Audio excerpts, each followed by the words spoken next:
Hi guys, welcome to the United Talk. I'm Divyansh and Manchester United has lost for the first time this season against Crystal Palace at home. A shock 2-1 defeat.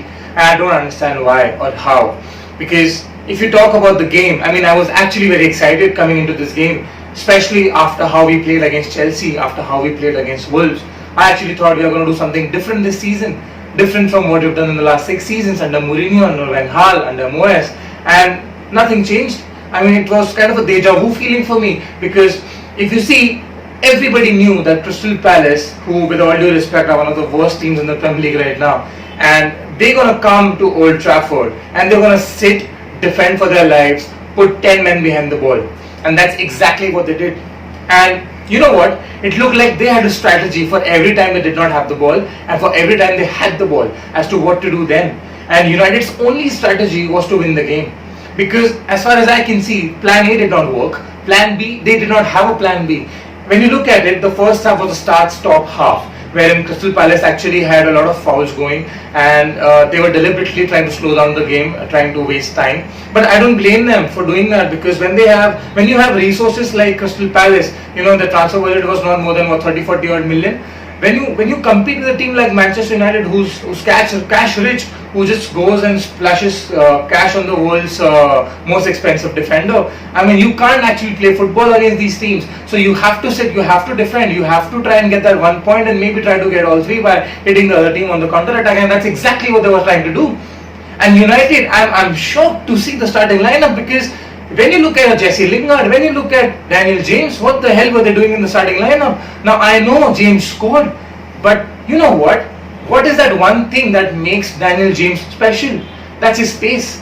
And when is the pace most successful, a pacey player? It's when he gets the space to run in behind the defenders, to run in behind the midfielders. And a team like Crystal Palace is not going to allow you to do that because they're going to sit. Because they're going to make sure that there's no space for you to break the team down. There's no space for you to have that 1-2 passing going, that creative football going. And so what the hell will Daniel James do? Same about Jesse Lingard. Now, Jesse Lingard, some stats came about him this week which told us that he has not given any goal or scored any goal and given any assists in the past 1 year, apart from that 1 month where he scored 4 goals and gave 2 assists. What exactly has he done in the pre-season to merit a starting position? What exactly has he done last season to do that? And I know he had a good game against Chelsea, but that was a different game. Chelsea actually came out to attack us and we were able to hit them on the counter attack, and that's exactly how we scored 3 out of 4 goals for them, against them. And this is not how you can play against Crystal Palace, or maybe 75% of the teams are going to come to Old Trafford because they're going to sit and defend. So I think Ole got his starting 11 wrong. I think Juan Mata, if you think he's good enough to actually have a 2-year contract, I think he's good enough to start against Crystal Palace.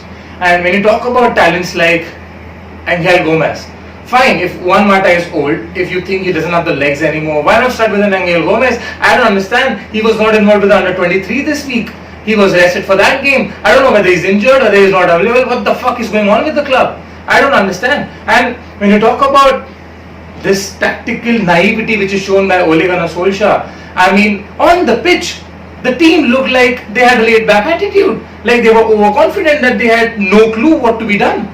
Because even for the goal that Victor Lindelof should not have let it happen. Victor, you cannot be out-jumped by an opposition player, especially when you're the last defender. You cannot be out-muscled by an opposition forward, especially when you're the last defender. And it was one individual mistake, 1 shot on target, 1 goal. Second half, 1 individual mistake by Paul Pogba, another shot on target, another individual mistake by David De Gea. David, you have to stop that goal. And I don't want to be harsh on these players because these players are the ones who have performed for us. But then these individual mistakes have cost us in this game. You talk about second half, we actually thought that they were going to play well, United's going to play well, and they did play well. But then what happened? Penalty. Talking about Pogba's penalty last week, talking about Marcus Rashford's penalty, I know you cannot be too harsh on them, but you cannot miss 2 chances in 2 weeks. United have got 1 penalty in each game in the last 3 games, and they have missed 2 out of the 3. What the hell is going on? And I don't know. When we actually got the goal, Daniel James scored from the left hand side, and I feel that he's actually a better player coming from the left, like Rashford, like Martial, instead of playing on the right wing. And what does that tell you? What that tells you is that the transfer activity failure of Ed Woodward and this management of Manchester United is actually finally showing on the field, because you don't have an out-and-out right winger. You don't have a player who can play as a central attacking midfielder apart from Juan Mata and Angel Gomez, who's nowhere to be seen. So what the hell are you going to do in the midfield? You let Ander Herrera go. Who have you replaced him with? There's no one. I know Lukaku, people are happy about Lukaku leaving, and so was I. But Lukaku did give us a plan B. He was another threat from set pieces. He was a threat in the air from the crosses. And when you talk about it, you haven't replaced Lukaku. I know that I said that Mason Greenwood is someone who can come in and fill his shoes, not maybe fill his shoes, but maybe give 5-7 goals this season. But if you also let Alexis Sanchez go, talks are ongoing between Inter Milan and Manchester United about a possible loan move with an obligation to buy. If you let Alexis Sanchez go, aren't you too thin up top? Because then you're going to be placing extra pressure on a Mason Greenwood. If Martial is injured, and he looked like he was, if a Luke Shaw is injured, who's our cover? The replacement for Luke Shaw is Ashley Young.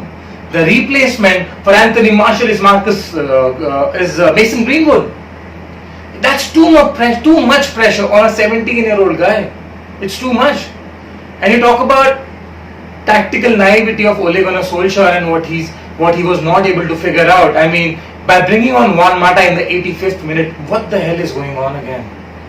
When you know that the game is hanging in balance, when you know you're not able to break down the opposition, you're not able to have shots on target, bring on the man. Bring on an Andres Pereira who doesn't have that much of pace as Daniel James. And I know he scored a brilliant goal, nothing away from that. But then, I mean, he got a chance, he scored, that's fine. And I don't want to be harsh on him because he's 21, he's just making his way. But you know what? So is Rashford. Even he's 21, so you have to figure it out. You don't get many chances, especially when you're playing for Manchester United. And I don't want to go on a rant for anyone right now, but I know Paul Pogba played as a CDM against Wolves and he played well. But the reason he was able to play well was because he was able to attract players from midfield on him, two midfielders on him, and that created space between the midfield and defence, which Jesse Lingard and Daniel James were able to exploit.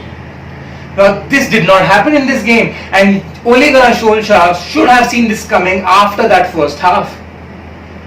When you know you're not able to break down the opposition, when you do not have a Juan Mata playing as a number 10 in the attacking role to break down, to get that creativity going, play your best creative midfielder there. Why is your best creative midfielder taking the ball from your defender? What use is he if he's going to do that against a team who's going to sit back and just defend against you? I mean, it can work against a team like Chelsea who's going to attack you, and then Paul Pogba with that CDM position, he can spray those passes to Rashford, to Martial, to James, to Lingard. What the hell is he going to do against Crystal Palace? Because nobody's going to come out and actually attack you. They're happy to let you take the ball. And to hell with the possession stats. I mean, someone just told me yesterday that United had 79-75% of the possession. Yeah, what the hell did you do with it? Nothing. So what are you going to do with it? I don't know, guys. I think there's so much to learn from this game. I think Solskjaer needs to learn. Solskjaer needs to be much more careful about who he picks as a starting lineup. I'm not sure whether he has someone better to pick, but like I said, if you think that Juan Mata is good enough to merit a 2-year new contract, I think he's good enough to start against a team like Crystal Palace, and I don't understand why he did not start. So I think we need to pull up our socks. The blame cannot always go to Paul Pogba, because I think he tried in this game. And you know what? If you look at it, when Paul Pogba plays well, United play well. When Paul Pogba doesn't play well, United don't play well. And since when does United rely on one player on the pitch? Even when we had Cristiano Ronaldo, we were still finding goals from Rooney, from Scholes, from Giggs. When is Manchester United a team dependent upon one player? They are not. And maybe that's what Ed Woodward needs to realize. They need to back Ole Gunnar Solskjaer. They need to have those reinforcements going. Because if you look at the bench, there's no one actually who can come on and make a difference apart from maybe a Juan Mata in some games. And if you want to back your youth, then back them. Make them play. Make them play against teams like Crystal Palace. Crystal Palace is a team which is going to be in and around the relegation zone. Give them chances against those teams. And by the way, where the hell was Fred? I mean, who gave him permission to get married during the pre-season? He got married thinking that, he's going to make the Brazil squad and then he's going to get time off. He didn't. And then he was getting married in the pre-season when everyone else was actually working their ass off. Why the hell did you allow a guy to get married when he's supposed to be reporting for duty? I don't know. Maybe the top management needs to sort all these things out. Maybe you need a director of football to actually look into all these things.